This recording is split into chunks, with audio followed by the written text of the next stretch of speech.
All right, hello everyone and welcome back. My name is Savannah and I am the producer of the Roxborough House Roundtables at Jefferson East Falls. Each episode is recorded and later posted on our YouTube and SoundCloud for those who were not able to make it to the live event. They are also aired on the first and third Sundays of each month from 8 to 9 a.m. on G-Town Radio 92.5 FM WGGT. For today's roundtable, joining us is Professor Bruce Haynes, Pennsylvania House Majority Leader Matt Bradford, Justin Klos from the House Democratic Caucus Demographic Team, Esquire Pat Brier, and Esquire Dan Brier. Today we will be discussing gerrymandering. Gerrymandering is the political manipulation of electoral district boundaries with the intent to create undue advantage for a party, group, or socioeconomic class within the constituency. And now I'll hand it over to Professor Evan Laine. Thank you, Savannah. Thank you for all for coming today. We really do appreciate you coming here. Savannah gave us a nice little beginning definition of gerrymandering, but I think it's best if we establish exactly what it is and how it's done. So let's start there. So I will turn it over to an expert on the topic. Justin does this full-time for the House Democratic Caucus, and I think we've come a long way thanks to people like Justin who've kind of taken the best of the reform efforts to make sure that we get away from kind of the most insidious, weaponized use of the new technologies that exist to frankly hotwire elections. The old joke is only the other side gerrymanders. I've never gerrymandered in my life. I redistrict, I reapportion, but it is a process that has been fraught with abuse going back to Elbridge Gerry, who was, of course, the Massachusetts congressman who gave name to the process of gerrymandering. And of course, I mean, at the most basic level, redistricting is the process where once every 10 years we have United States Census. The results of those census are given out to the states, and we have to look at those results and then redistrict or change our legislative districts and our congressional districts in Washington, D.C. so they have almost equal population. So again, that happens once every 10 years, and it's a state legislative process. I always say state legislatures aren't the most sexy thing in the world.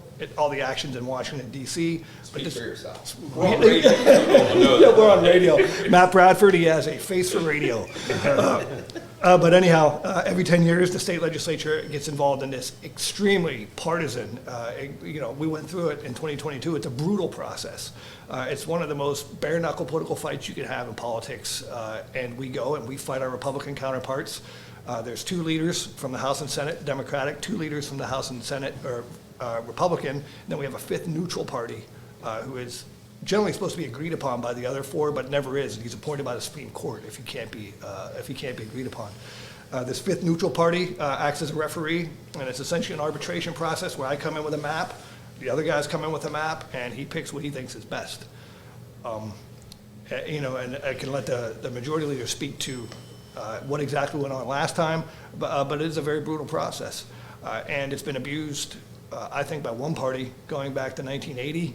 And we've ended up with a map that was, in fact, gerrymandered to the point where it was not possible for a Democratic majority to take place in the Pennsylvania House of Representatives for a good 20, 25 years. We maybe had 2 years of majority between 1994 and 2022.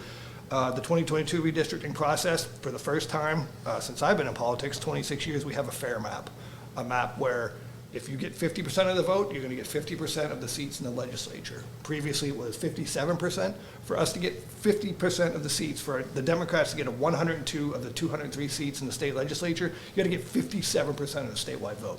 So to take, I'm sorry, go ahead. Yes, okay, so let me break that down, because for a lot of people don't understand it. There are congressional districts in the state. So how many congressional we districts have in PA?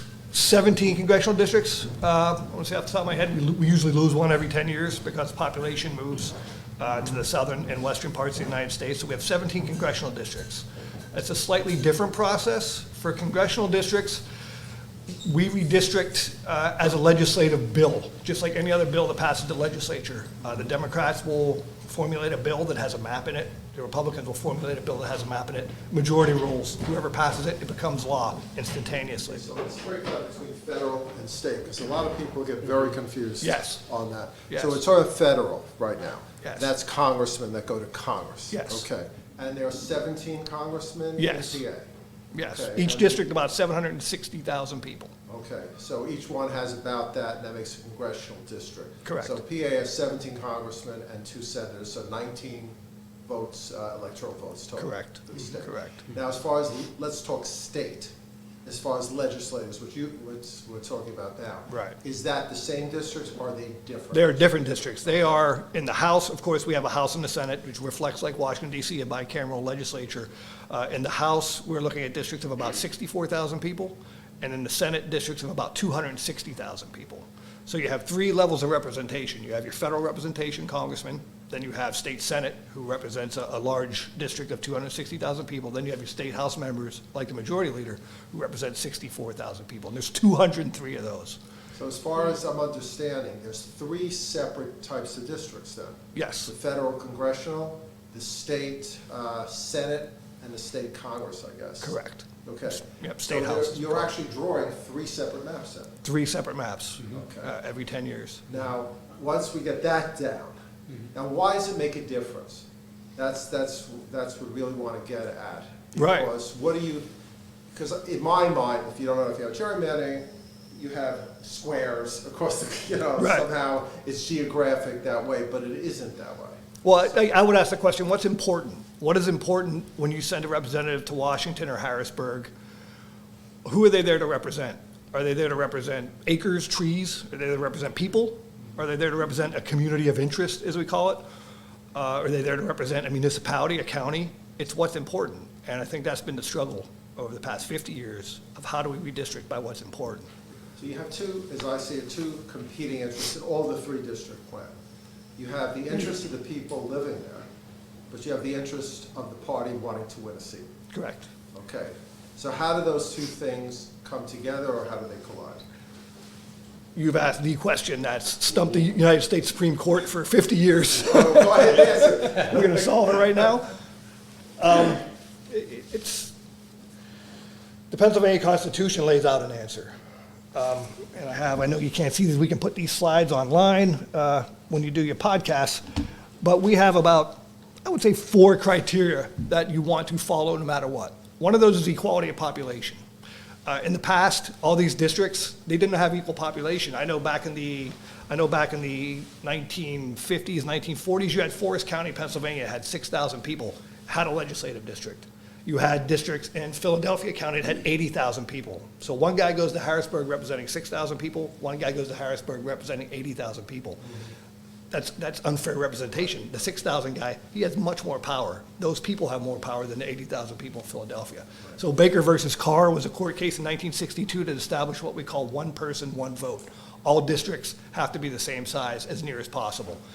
So that is the base foundation of redistricting. Both sides try to follow that as close as possible. It is foundational. So that's our first criteria. Second, in the Pennsylvania Constitution, a district should be compact and contiguous. What does compactness mean? No one knows. It's a word in the state constitution. It means whatever we want it to mean, essentially. Contiguous, a little easier, where we keep, all the district has to touch the rest of the district. A third foundational tenet would be the Voting Rights Act. In the 1960s, of course, President Johnson passes the Voting Rights Act, which says in Section 2 that if you have a community, a minority community, it has to be given a chance to elect somebody of its choice. So, of course, there was a lot of abuse, particularly in the southern part of the United States, where you would take a community of African Americans and you would draw the district line right down the middle of that community to put a little bit of the community in one district, a little in the other, so they could never elect a representative of their choice. Voting Rights Act made that prohibited. And so now when we draw districts, I always say you've never met a Republican more supportive of minority voting rights than you do in redistricting, because they like to pack African Americans in one district to dilute that traditionally Democratic voting power. I think it was our argument in the past redistricting that you don't need 50% of African Americans in a district to elect an African American nowadays. And Democrats support spreading out the African American vote, the Latino vote, to as many districts as possible to increase diversity. So it's interesting, if you put a district, say you have a district of a lot of people of color, okay? If you have them in 4 different districts, they can influence the vote in 4 different districts. Correct. It's voting. But if you create one district, put them all in, then they only influence one district. That's correct. So what you've done is gain 3 districts. I think you hit our philosophy in a nutshell. Yeah, I think there's the argument between dilution and packing, right? Right. Like, they're the kind of, for a gerrymander, I would argue, they would argue they're the 2 tools, as though they are clearly inappropriate. Some would say, oh, you can dilute populations by making them in every community, but not enough to be impactful in any community. Right. Conversely, you say, hey, look, we're gonna cut our losses. Instead of them being impactful in 4, we'll make them packed into 100% of 1. And both of those extremes, obviously, are prohibitive. And there are weird people like me who sit in the basement or the attic of the state capitals of this country who can go in and analyze the voting behavior of these minorities to see if it has what we call racially polarized voting. Will white people only vote for black people in this, or white people in this district, or will white people vote for black people and white people in this district? And we give that analysis to the courts to basically show, look, in the 3rd Congressional District of Alabama, white people will not vote for a black candidate, so you're diluting this African-American population and disenfranchising them from having any political power. And so you can get very technical. I think recently the court's been very friendly to us on it, because I think, it's not only is it illegal, but it's the right thing to do to give these people a voice. And I think you've been talking, both of you, about weaponizing gerrymandering. So you get more definitive about what does that mean, how is it done, and why is it done? What I explained there earlier was the constitutional basis of redistricting. Now, what is gerrymandering? There's one other very, very important thing we're allowed to look at. The United States Supreme Court will not take a view on whether what we do is right or wrong, and that's looking at political data. Every time I pull up a map, some parts are going to be red, some parts are going to be blue. And when I draw a district, what weight do I give to the constitutional requirements? What weight do I give to the political requirements? And again, the United States Supreme Court will not take a stand on it. So as of right now, perfectly legal for us to sit down and draw a district that's just blue. If there's a red part, I can cut it right out and just include the blue parts. It's completely legal. Is it right? No. Is it fair? It's not. And I think that was a case that recently went to the Supreme Court, whether there could be a federal judicial standard for what was partisan gerrymandering. And the conservative Supreme Court said that basically it's a free fire zone. Now, having said that, our state constitution has a free and fair election provision, which speaks very clearly in Pennsylvania, and our, I would argue, more enlightened Supreme Court has taken a much more jaundiced view of partisan redistricting efforts. That's absolutely correct. That's absolutely correct. If I could go back 1 second, just kind of level set to the point you made earlier about the federal versus the state. So a lot of the driver of all of this is the census data. So people like Justin could never make the case and put together the argument without seeing change in the demographics. So if I have this correct, I think Pennsylvania has 67 counties. I think 42 of the counties lost population. That sounds about right. Right? Most of those counties were probably red, starting with the Susquehanna going west.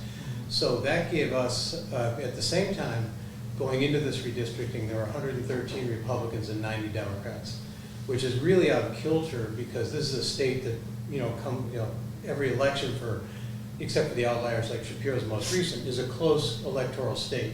So it's really weird to have one side really lopsided over the other. So when we started this process, particularly with his skill set, you went back and the other point I'd make is, and this is from the leader, we were allowed to hire really high-end experts to come in and bring in the data. And I'll ask Dan to talk a little bit about Dr. Barretto, but from UCLA. But that gave us the starting point to say, look, we have to make this fair. I mean, at the end of the day, that's what the message that came out of the leader's office was, we want a fair map. And at the end, so right now it's 102.99 in favor of the Democrats compared to 113 to 90 is where we started. So if you want to talk a little bit about the experts. Sure. So going back to where you started, Professor, the essence of gerrymandering, as the Supreme Court said, is do the voters get to pick their representatives, or do the representatives get to pick the voters? Gerrymandering is when the representatives pick the voters to embed either a majority or their re-election. as Justin said, the Pennsylvania Constitution has some neutral criteria. The neutral criteria that the Constitution requires are that the districts be equal in population, that they be compact, and that they be contiguous. Now, the exercise itself is like an exercise in geometry, because the standard is that you cannot divide cities, towns, boroughs, municipalities, but it's absolutely impossible to draw 203 districts for the Pennsylvania House of Representatives without dividing some of them. So the real exercise is a tension between the stakeholders, the Republicans on one side and the Democrats on the other, who are using the information available to them to try to develop a plan that meets the neutral criteria, but also is one that will get the support of a majority of the commission. So the plan only becomes law if it gets 3 out of 5 votes. As Justin said at the beginning, and this is in state redistricting, there are 2 Democratic representatives under the Constitution and 2 Republican representatives. And then there's a 5th, and in this case it was the former Chancellor of the University of Pittsburgh, Chancellor Nordenberg, who was the 5th member. So there's this super interesting dynamic where law and politics intersect, and the effort is to, of course, develop a plan that's constitutional, but also one that wins the support of the 3rd vote. And the plan that passed in 2021, which is now the law, actually won the support of 4 of the 5 members.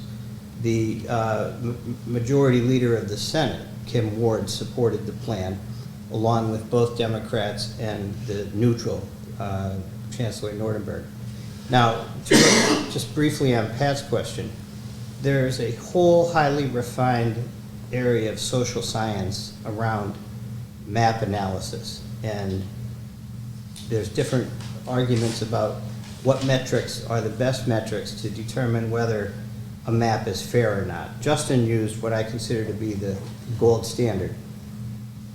If you get 50% of the votes statewide, it's pretty easy to argue that the party that gets 50% of the votes should get pretty damn close to 50% of the seats. And if you see it skewed one way or the other, where you can get 50% of the votes with 42%, I'm sorry, 50% of the seats with 42% of the votes, it smells. That doesn't pass the smell test. If you have to get 57% of the votes statewide to get 50% of the seats, it sounds like you're fighting uphill. It sounds like you're starting from a real disadvantage. This current map, as Pat said, is there's 102 democratically elected members and 101 Republican, which really does reflect pretty much the balance of politics in the state. And, for good or for bad. Yeah, but it makes governing hard because you have absolutely no margin for error if something is being decided on partisan grounds. But the social scientists, you see them in all the big cases. There's a small stable of social scientists. Some typically appear on the side of Republicans, some typically appear on the side of Democrats, and then there's some that the courts often appoint. And those social scientists use really sophisticated algorithms and data to test whether a map is fair or not. And that's really what gerrymandering comes down to. Is it fair at the end of the day, or are you favoring a particular constituency, a particular party over the other? So I have a couple of questions on that. So you have this 5-person panel Right. looking at things. Does the legislature then have to vote on it after they agree, or 3 agree to it? No. Or is it, that's it? It has to be approved by the Supreme Court. Okay. Well, on the state State side, level. on the State state side, when you're doing the state senate and the state house, Right. once the map has the support of a majority of the commission, 5. 5, it is the map. Now, under the Constitution, there's a right to appeal that map to the Supreme Court. Of the And that- state, of the state. Yes, of the state Supreme Court. And that appeal follows like Sunday follows Saturday, because somebody's unhappy with the way that worked out.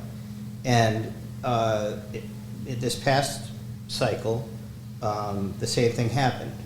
There was an appeal by the leader Benninghoff, who was on the commission, who was the dissenting vote. He appealed to the Pennsylvania Supreme Court. And the Pennsylvania Supreme Court heard extensive briefing. I brought some of it with us today. And everybody weighed in, including amicus parties and other stakeholders. And at the end of the day, the Supreme Court found the plan to be constitutional. So then that brings to the next question. You're talking about the 50-50, and that makes perfect sense. It has to be as close as possible. It's because it sounds pretty logical to me. But that wasn't what was happening. Right. Okay. And so recently, I remember reading and preparing for this, that Pennsylvania, previous years, was looked at as perhaps one of the worst states regarding unfair or weaponized gerrymandering. So how'd that happen? Yeah. So I can speak from some personal experience. So I had a district, and for D. Bruce, you know this well. Yeah. So Montgomery County, my district, I live in Worcester Township. For anyone who knows Montgomery County geography, it's kind of an obscure township. It's beautiful. It's a great place, but it's somewhere between Bluebell and Skippack in the middle of our county. But the only reason why I lived in the district I lived, because they created a district that bisected the borough of Norristown, largely a minority population center. At that point, Republicans controlled the redistricting. They took half of Norristown and sent that district all the way up past Burnfield, which is part of the Salverton School District, Lower Salford, northwest corner of Montgomery County. Took the other part of Norristown and split it out all the way, I think, past Limerick. So all the way out 422. So the borough of Norristown was split into these long pulled districts way out into the nether regions of the county. And the idea was it would elect 2 Republicans. And it performed as the, I don't want to say gerrymander, but as the folks that were gerrymandering intended it to. Montgomery County, in the period of time I got elected in 2008, Montgomery County was quickly moving blue, but probably never was going to move quickly blue enough for a Democrat to ever win those seats. And then what happened was in 2008, Barack Obama ran. There was a historic turnout in the borough of Norristown. I would like to think I was an amazing candidate, but I'm not so delusional. But we had a strongly moving Democratic wave in Montgomery County. We had a strong party. They put a lot of resources. And I believe in that year I was I think I may have been the only Democrat to defeat a Republican incumbent in that district. Now I will tell you, in 2010, the belief was a Democrat could not get reelected in that seat because it had been so skewed. And, elections have consequences, so Democrats had lost legislative elections. But it becomes cyclical, because if you lose control of the legislature, you likely lose control of the redistricting process, and the Supreme Court elections, who appoint the 5th member to the commission, are very important to this as well. So you had this thing. So when my district got redistricted in 2012, the first time I was going to see a redistricting, I was going to be out of my seat, basically. At that time, the majority was going to take my area. It was a Republican red area in Montgomery County. They very much wanted to put my home area into another seat, and I would have likely been out of the legislature. At that time, Republicans, the Republican Supreme Court, it was Supreme Court Justice Castile at the time. He actually started, I think, the process, a Republican, who recognized this had gotten way out of control and said, some of this is too extreme. They threw the map out. I was one of those people who got a reprieve. My seat was put back together to some extent, that I was able to survive to the next 10 years. But my district was largely packed. At that point, they took all the borough of Norristown, put it together, put as many Democrats as humanly possible. I went from a marginally Republican seat to an overwhelmingly Democratic seat. One who knows, Montgomery County would know that Worcester, central Montgomery County, is not a community of interest necessarily with the borough of Norristown, but that was the way it was put together, as this Frankenstein seat to kind of deal with what I'll call the first wave of reform in the redistricting movement. I will tell you, when the Supreme Court elected a very new, fresh crop of jurists, I guess in the 2015 election, they took a whole much more strenuous view of the constitutional requirements that Justin laid out. And in the most recent redistricting, they really wanted to see they wanted to see some commitment to those constitutional provisions that had been missing. And I think that the nature of who was on the court, what they were requiring, and the trend that had come, frankly, from the Castile court forward, and I think also civic engagement. There was a recognition that this gerrymandering, because it had become so weaponized, and I often say, not that gerrymandering was great in the days of the founding fathers. It used to be an incumbent protection measure largely. I think if you read some of the books whose names are famous because they're not particularly pleasant, but who wrote about Operation Red Map and kind of the beginning of the Republican effort to institutionalize control of state legislatures, you had a real pushback that recognized it had been weaponized not for the benefit of incumbency, which is bad enough, but had been weaponized for ideological or partisan political reasons. You had all of those forces come together nationally, at the local level. The difference of what was happening in our state court all came together for a perfect storm for what I would argue is such a fair map that we now sit at 102, 101, literally trying to govern through probably, and by the way, a 102, 101 map at a time where, you know, Governor Shapiro was winning election in that election by 15 points. So it's such an ethically fair map. It's it actually, in some of the measures, I think is actually slightly Republican leaning. Everybody says other questions. So the Supreme Court picks the fifth party, the so-called neutral. The Supreme Court in PA is elected. Yes. Not appointed. Okay. So there's obviously partisan policies involved. So if you have one leaning area, obviously the neutral is going to be leaning most likely that way. But I would tell you this. First of all, I think there's a misunderstanding that an appointed court versus an elected court. My experience is, and I say this as an attorney, a good jurist, that really is checked at the door. Who you're appointed by, you know, I know, you know, President Trump did this whole thing once where he was talking about that's a Democratic judge. That stuff needs to be checked at the door.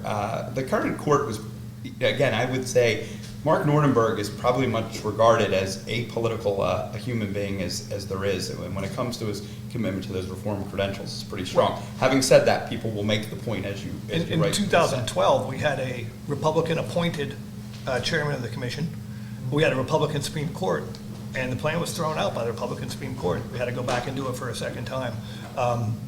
So I think that's correct. I think the jurists will default to the law first and politics second, and that's been the experience so far. So what I'm trying to understand is this. Why are the Democrats looking for a fair map when the previous history of the other party was not? Having a boot on your neck long enough makes you appreciate fairness. Yeah, that's a good way to put it. We were looking at a history of, I've been doing this since 2000. One other guy has done it for the Democrats since it started in 1971. 71, 81, relatively fair. Like Matt said, starting in 91, the Republican Party really emphasized the importance of winning state legislative chambers to control redistricting. It was a smart political move on their part. So starting in 1991, they really began intensifying this effort to draw districts that benefited them.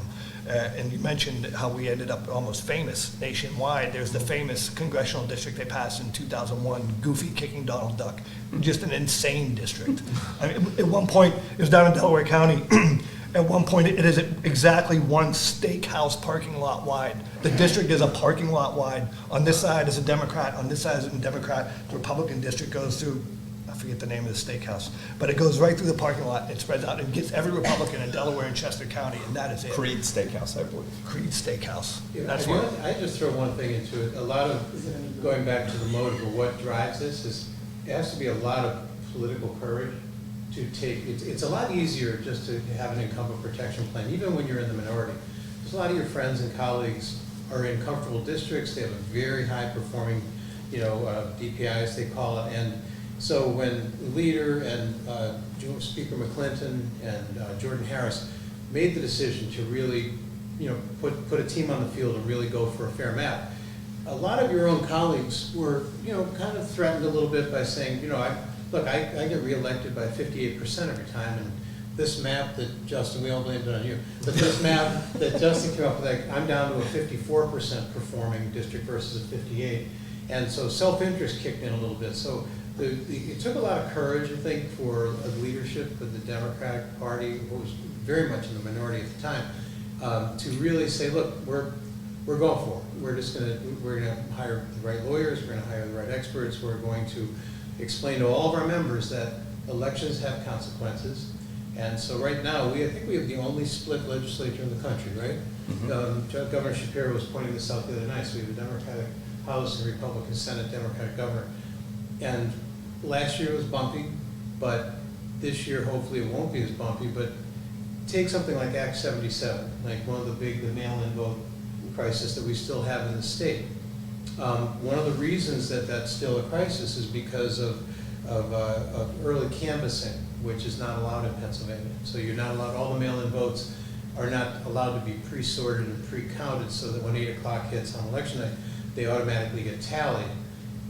What we had in the last election, as we all know, was this rampant conspiracy theory that 3 or 4 days later we still don't know what happened. Well, the truth is they weren't allowed to count until the polls closed, and we still don't have that solved in Pennsylvania, correct?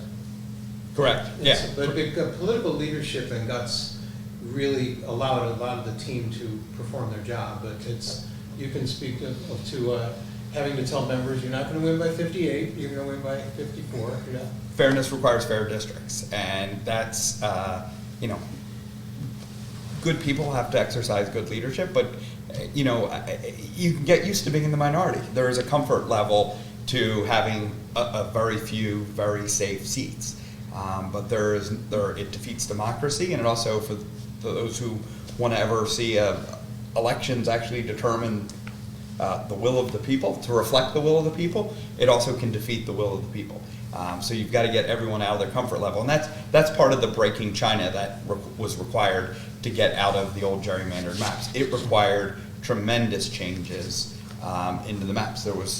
There were incumbent members that were taken out of their seat and no longer lived in their district. I believe actually the Democrat who lived in this district, her seat was changed dramatically. She was unable to win her seat. It created huge disruption. Now going forward, hopefully it'll be more based on population shift, not so much about remedying past gerrymandering. And to go back to something Representative Bradford said, again, this, like I said, this is a bare-knuckle political process. It's been done behind closed doors throughout history. Look how long it took us to explain how it worked. Many people, they had no idea of the process. They didn't pay attention to the process. We did it behind closed doors. We cut, backroom deals in the past, and nobody paid attention. I don't want to sound Pollyannish. I've been in politics for almost 40 years, but people paid attention. Voters started paying attention. Like you said, it got so egregious. Yeah. And the fair district movement rose up, and we had so many people coming to Harrisburg, coming to hearings, and politicians will always tell you the one thing they're most scared of is the voters. The voters were paying attention. You can't get away with this crap. You're one steakhouse parking lot wide when voters are paying attention. This is the first time it ever happened, and we got a map that's fair. But do you feel if the numbers change, if there's a red wave, for example, do you feel that, the Supreme Court Justice you've told us about who is no longer there, whatever it may be, do you feel the other party will just be as fair-minded as you have been in order to just make sure that things are done right, or they're kind of bad, aren't they?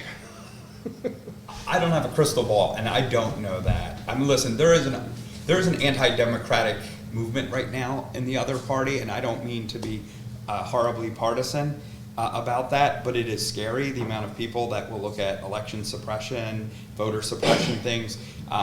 This is one of the things that adds to that concern.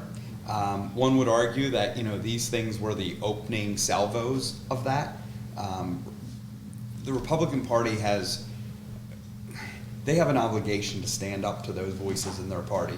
Listen, I love my party. I want my party to win. I believe in democratic principles, but I believe democracy supersedes my desire that Democrats win. I mean, that's as simple as, I always said, the thing that I found so troubling, and I know we're off on a different topic if you get to go down this rabbit hole, but I always said, like, the craziest thing about the 2020 election for me was, I ran an election, I mentioned 2010, I thought I was gonna lose. I was fully convinced I was gonna have to call at 8 p.m. to concede my election. The idea that you would have an election and not concede and not recognize, hey, the will of the people have been heard, that's what we do. You thank the people for voting for you, and you recognize the will of the people. Whether it's election denial or hyper-partisan gerrymandering, it's very alarming for those of us who, while we support our party, love our country first and foremost. It's extremely refreshing to hear that. And we're in the All-Inspector Center, and there's a reason why I asked that question.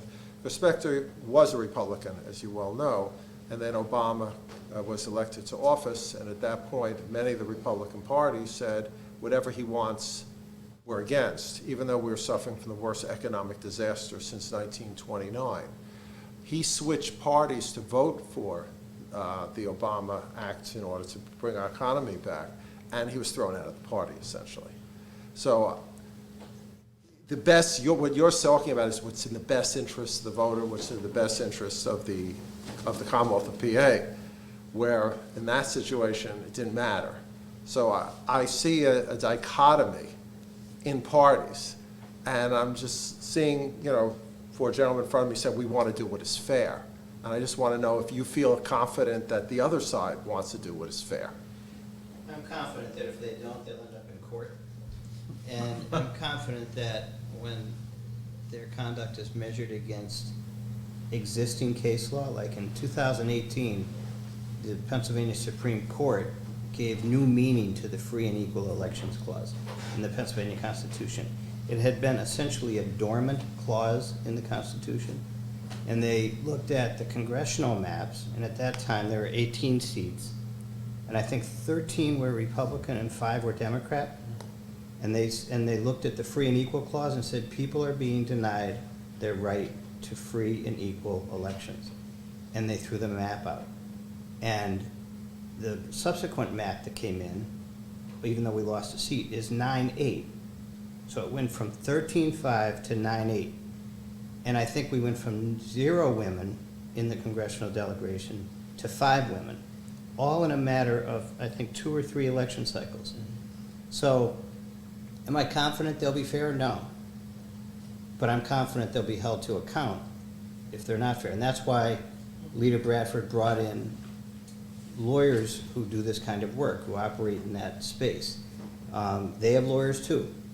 To go back to one earlier question that you had, and I think it was a really probing question, don't they want to win, and don't you want to win? And sort of what's the governing factor there? What holds back the desire to sort of overreach? At least in the state system, what polices that, what holds it back, is you have to win the vote of the neutral member. And if you're too greedy, if you reach too far, and if the leader had drawn up a map that said, okay, we don't want a map that gives us 50-50 representation, we want one that gives us 57-43, I'm confident Leader Nordenberg would have rejected the map. And we wouldn't be sitting here. You'd have other people sitting here telling you about why they were successful. So there is that sort of inherent, and that's the wisdom of the way the Constitution is written. The Pennsylvania Constitution is the instrument that says there will be 5 members of this commission, 2 partisan Democrats, 2 partisan Republicans, and a 5th member. That 5th member is a heavy burden, right? Because as you know, they have a lot of authority. But also, our responsibility was to put something forward that he could defend and say, this is credible. And he wrote a report, I have it on my lap, that he filed publicly on March 4 of 2022, that's 75 pages. His own report defending the judgments of the legislative body, or the Reapportionment Commission. So it's easy to say, let's reach for the stars, but you're not going to get anything if you do that. And I think that's the policing factor. Justin may have a different view. I agree with what Dan said there on the state legislative, but however, for congressional, for our guys we send to Washington DC, it's the Wild West. Because again, it's just a legislative, it's just a bill. It's just a legislative process. So if you have a majority in the House and majority in the Senate, you can put through your 6th congressional district, which is one steakhouse parking lot wide. You have to get the governor's signature. The governor. And you get the governor's Okay, signature. so let's get that done. So I think you've done a great job of explaining the state system with the 5 and so forth, but if you're going to change the congressional federal, that's just done in DC and Congress? No, There's it's done in Pennsylvania, but State as, House. yeah, it's the Oh. legislative process. It's like passing the budget, or it's like passing any other piece of legislation we pass on a daily basis. Majority rules, if it passes by 1 vote in the House and the Senate, it goes to the governor, he signs it, those are your congressional districts. Of course, still subject to judicial review, but, you know, the process was really abused in 2000. Well, if you have one party controlling all 3 branches, in that cycle, you had a Republican Senate, Republican House, and a Republican governor, and you ended up with a congressional map that had 13 Republicans and 5 Democrats. Now that you have a Democratic House and a Republican Senate and a Democratic governor, there has to, there's more balance that sort of prevents that. One of the reasons why I'm so glad we're having this today is that we have 2 systems in our country which control power, which I would say the huge majority of our citizens have no clue. The first is the Electoral College, which if you ask people on the street, you're going to get some really weird things. And setting of districts of gerrymandering is the other. And that's why we're holding this today, is to educate. So we understand, because when we don't understand, that's when people don't end up voting. Because they'll say, it doesn't matter, it's all set before, and we get 50% of people not even bothering to vote. So other than, of course, coming here today, which is a great thing, and we'll publicize it, how do you get the word out on this? It's a great question. Young people, so you're on a college campus, getting young people to understand it is an obligation. I go back to, you read the Federalist Papers if you haven't already in your government classes. All of that is based on an informed, committed electorate. And if I'll be really honest, and again, I don't want to go back on the Trump thing, but I think one of the things that we kind of lost sight of is democracy is a participation sport. Everyone's got a role to play. Yes, it's to vote, but it's to be informed. And in an era where you're getting bombarded by the crazy social media, which isn't always, it's not really news in many cases, it's the conspiracies, it's that. And then you have some of our elected officials that I think have checked their responsibility to their democracy at the door. It makes it harder. So it requires all of us to buy into what our founding fathers gave us. They were not perfect. This system is not perfect. You can argue about the Electoral College, but it is the rule. It's the rules. It's the rule of the road. We have an obligation to do that. We have an obligation whether you're an 18-year-old or an 80-year-old. Get involved. Do your part. Vote, but be an intelligent voter. Be a smart voter. I say this all the time. I speak to young Republican groups, even though I'm a Democrat. You talked about Arlen Specter. We need good Republicans just like we need good Democrats. Neither side has monopoly on good ideas or good people. There's no monopoly on righteousness. We need people who believe in the system, who believe in their country. Again, I do believe in the Democratic Party. I've spent my whole adult life, like these guys, working for the Democratic Party. We're happy to engage the partisan fight, but love of country goes ahead of love of party. Yeah, Mark, I know, I'd just like to know if they knew or felt comfortable, you don't have to give your name, on what gerrymandering was before today. I'm on point, we'll use a name. I was fairly familiar with it. One of our adjuncts, Henry Buhner, explained it, I think, pretty well in our one of the classes that he teaches. I was familiar that it was a term, obviously, with a negative connotation that referred to the drawing of congressional districts. So, I have no idea. I heard about it and I felt like it had a negative connotation, but I did not know what it meant, so. Do you now? Yeah. Not wrong. Uh-oh. We were actually, it was our last unit in American Gov that we just had to finish a unit assignment on, and I hadn't known about it before, but now after doing research for the assignment, I was learning more about it, and I just wanted to hear what people who do the job learn about it. Yeah, I heard about gerrymandering, understood it mostly, but I didn't know like the complexities behind it and the like partisan effort to fight it. For me, it was the same thing as what you said. We did that in American Gov, and with more research, it's becoming more clear, and after today, it's really clear. But before that, I basically had no idea what it was. I had a good understanding of it. Obviously, as Ryan mentioned, we learned about it, comparative legal systems. It's interesting, I think, to hear about sort of the people and the stories behind some of these things and how intense it can really get. I have a quick anecdote for you. At the very beginning of this process, now Speaker McClinton and Leader Bradford were interviewing people, and they called our law firm and they asked us what our view of prison gerrymandering is. And to be 100% honest, I had no idea what prison gerrymandering was. But since it was important to the people who were making the decision, we took a swing at the question. But here's what's interesting about it. Prison gerrymandering was something that this Legislative Reapportionment Commission addressed for the first time in the history of the country. What did they do?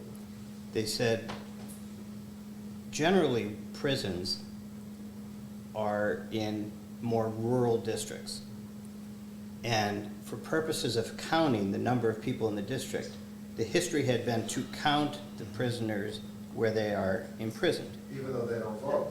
Even though they don't vote, and even though they have a last known address of where they resided before they went to prison. So Speaker McClinton, as her first initiative, pressed the commission and the chairman, Nordenberg, to address that problem. And I think it really set an atmosphere for the entire process because it forced an active debate and study of the issue. And where the commission landed was they decided to count prisoners not where they're housed in prison, but at their last known address, unless they had more than 10 years left to serve on their sentence. Because if they had more than 10 years left, they'd still be in that prison at the next reapportionment, which is really rational. And at the end of the day, I don't think it mattered a great deal in terms of how the maps were drawn, but it mattered in terms of the accountability of the process. And I just think it was, I've been doing this a long time. I'd never heard of it. I took a swing at the question when we were asked. I'm sure I missed. But Pat has been in this intersection of law and politics, his whole career as well.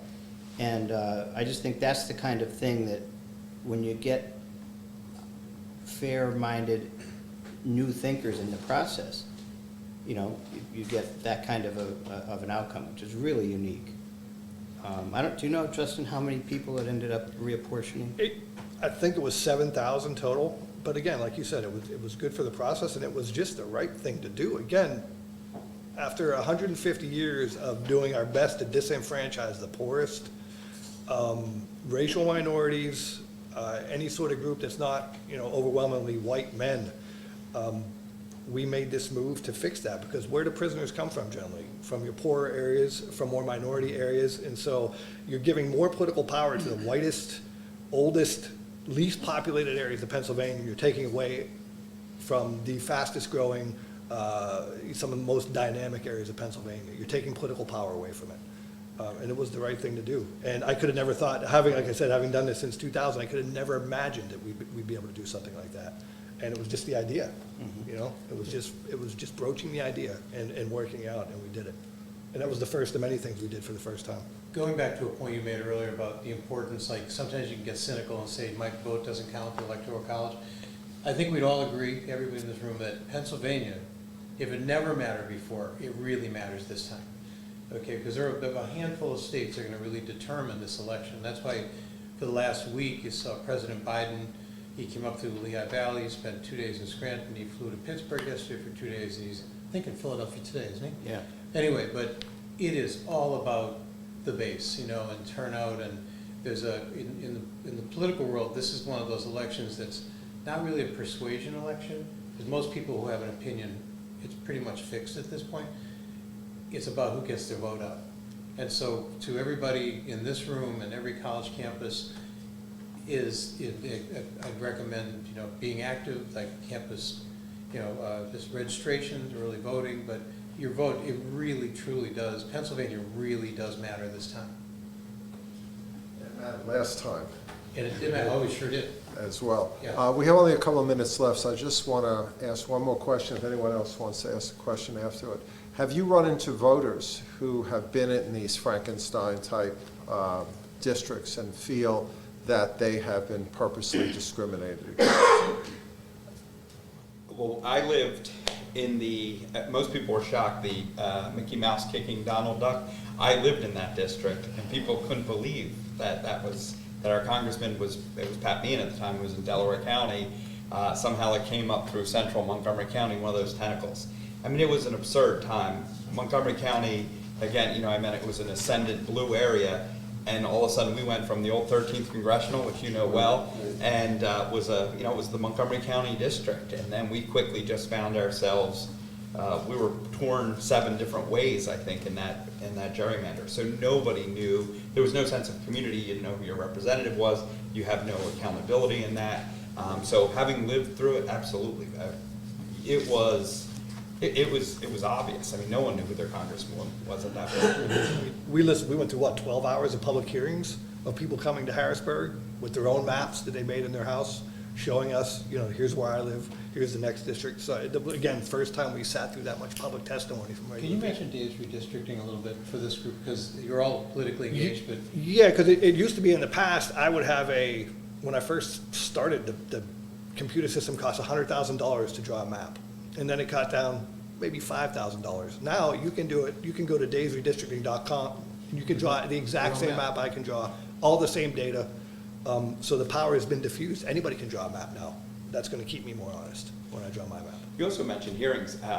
Chairman Nordenberg did all those hearings, but even, I remember the Republican policy went out, and they were obviously not a huge fan of the hearings, but they pointed out that McCandless needed to be put back together, which was a town in western Pennsylvania. And Chairman Nordenberg, I mean, he would take in testimony from everybody and anybody, and sometimes it was impossible. I mean, it just couldn't be done, or it didn't actually make sense. But I remember he was committed to, like, okay, we'll try to put this community back together. And there was, many times where those issues were raised. Again, it's never going to be perfect, but if your principles are guided by something higher than just party, you'll be well served. I think that's a great final statement. Does anyone have a question before we wrap up? Oh, go ahead. I just had a real quick question. So I've lived in Philadelphia for my whole life, and I feel like as a city kid, there's a sort of divide in the way that rural kids and city kids are taught about these type of things, especially politics. I feel like as a city kid, I've only ever learned about city politics, and even that was very, very small. I feel like in rural areas, when I speak to people from, like farther in Pennsylvania, maybe Freedom's PA or something like that, they know a lot more about city politics and their own politics, and I know nothing about theirs. In your opinions, do you guys think that, is there a way to rectify this? Is there something that we can do as city children and college university students to make a difference in there? So Philly City Council casts a big shadow, and I think Philadelphia Channel 3610, they cover Philly City Council. It's very Philly-centric. Even as the suburbanites, they don't really cover our suburban county commissioner meetings or anything like that. I go back to, the rise of the information media being so different. The downside is, news media doesn't have as reach that it used to. The local newspapers don't have the reach that it used to. The other side is you do have organically some alternative media rising up to cover it.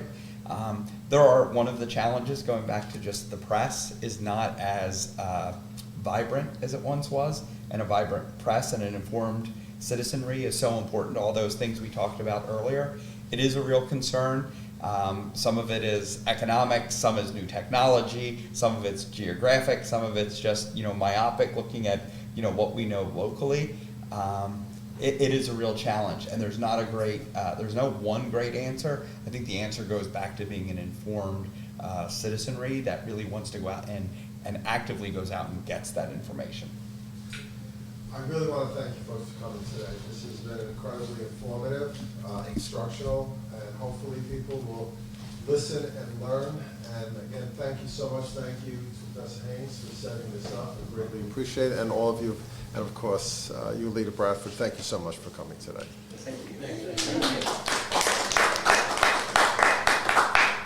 Thank you all so much for coming in and talking about gerrymandering and the manipulation surrounding it. It's so important for us to keep talking about these topics to change society's normal and to further inform and educate others about it. Thank you to Bruce Haynes, Matt Bradford, Justin Klos, Pat Brier, and Dan Brier for hosting this event. And again, we post our roundtables on our YouTube and SoundCloud, and we are broadcasted on the first and third Sundays of each month from 8 to 9 a.m. on G-Town Radio, 92.5 FM WGGT. Thanks for listening and have a great day.